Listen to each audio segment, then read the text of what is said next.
What's up, ladies? Today it's Wellness Wednesday, and it's a little bit of a different video because I am in beautiful Miami, and I wanted to share with you a couple of things. But most importantly, it hit me when I was here that and thinking about what would be kind of like the best topic to talk about this week. And I thought, how many of us actually struggle with alcohol, with the fact that it really messes up our digestive system? And also, hi, somebody's watching. Thank you for watching. Let me know who's watching so that I can say hi to you. If you can like the video or just say something. I promise this one is going to be a quick video, ladies, so stick with me. I want to get through the content very quickly. So basically, alcohol, it's really tough for us.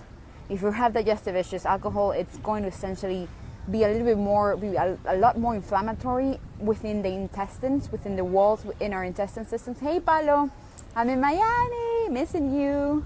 Hey, Adri. You don't have problems with alcohol, so this probably won't apply to you, but thank you for watching. So a lot of you notice that when you drink a lot of alcohol, what happens after?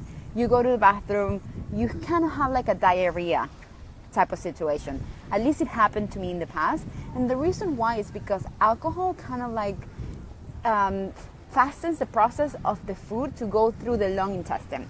So what happens is that we're not absorbing any type of nutrients from the food that we eat, and everything goes strictly super fast into our long intestine. Nothing gets absorbed, and then the body feels like it's being attacked, and it's just like wants to push everything out.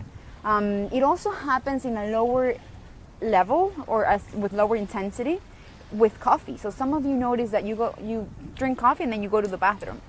Why? It's because sometimes it has so much acidity and it's so tough for a stomach to digest it and get the nutrients out of it that it just rushes to get everything pushed out from our lung intestines. So the point with alcohol is two things. One, it's really inflammatory, so it messes up the pH in our stomach. It's very acidic, and it messes up the internal linings of our small intestine and essentially the entire digestive system, from our esophagus to our stomach to our small intestine to our large intestine. So for those girls that are doing the protocol with me, you know that alcohol is really not allowed because it's one of the things that can mess us up. Not only that, and then the second thing is that it also messes up with our blood sugar levels. So if you're drinking alcohol, and specifically drinks with sugar, so it's like typical pina colada here in Miami, right, or mojito and things like that,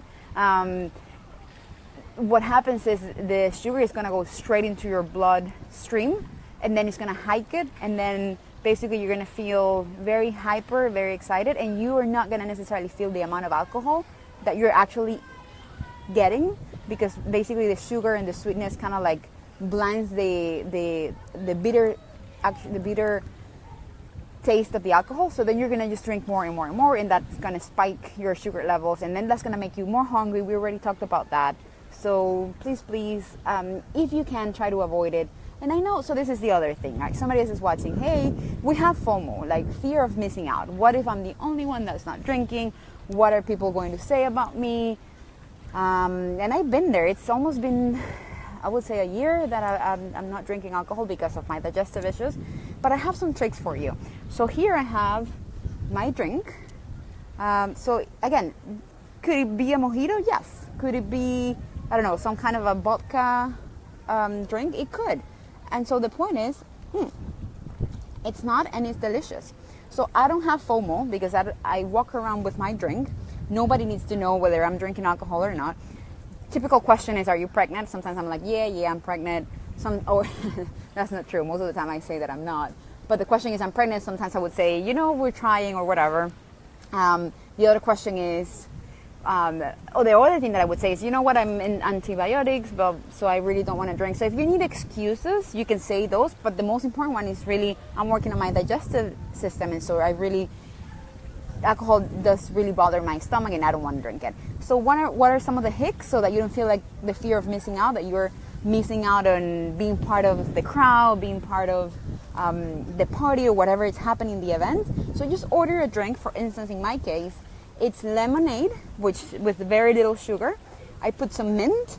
Sometimes I tell them to put ginger and to put some cucumbers. And it looks like an amazing drink. It could be alcoholic. You're not going to get questioned on it. And also, most importantly, it tastes delicious.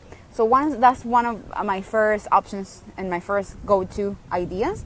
The second one, if you're not in a tropical weather, you could also ask for, and it's not my favorite, but you could do it, soda, a little bit of ginger ale if you want to, and cranberry. So that's your vodka cranberry.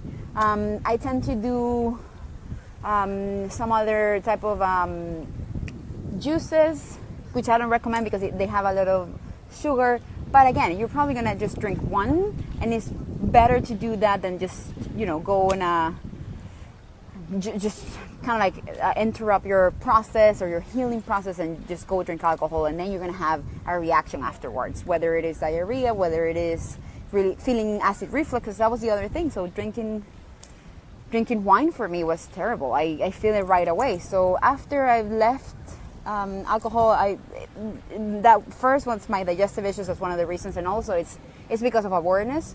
So I'm working every day to build my intuition, build my body awareness, and just by drinking alcohol just by losing control of what you're thinking, losing control of your own thoughts, because that's one of the things that alcohol does, for good or bad. I don't want to be part of that. I want to make sure that I'm always aware of my feelings, aware of my mind, and just trying to develop my intuition. So those are my quick thoughts today on alcohol. I didn't want to make this video way too long. I hope it was helpful.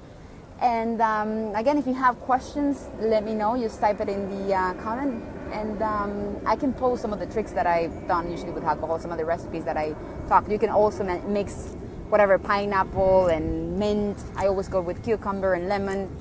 So there are options. So no FOMO.